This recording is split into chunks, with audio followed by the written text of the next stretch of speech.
Hello, welcome back to the channel. Today, we're diving straight into how to create and use tags effectively on Asana for 2025.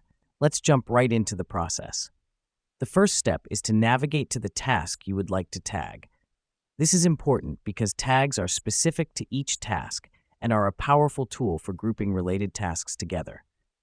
Next up, you'll need to click on the More Actions button, represented by three dots on the task, and select Add Tags. This is where you'll input your desired tag. The reason we do this is to assign a specific searchable keyword to the task, making it easier to locate in the future.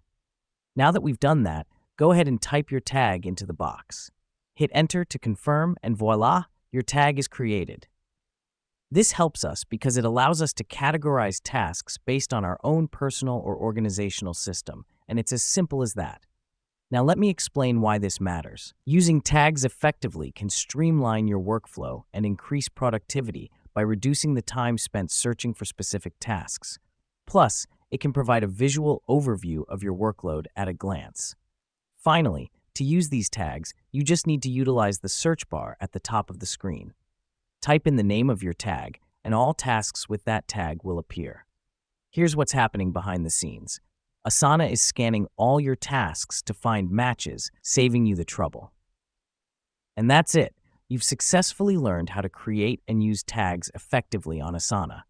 Remember, the key is to use tags that make sense to you and your team to make your tasks more manageable. Thanks for tuning in, and we'll see you in the next video.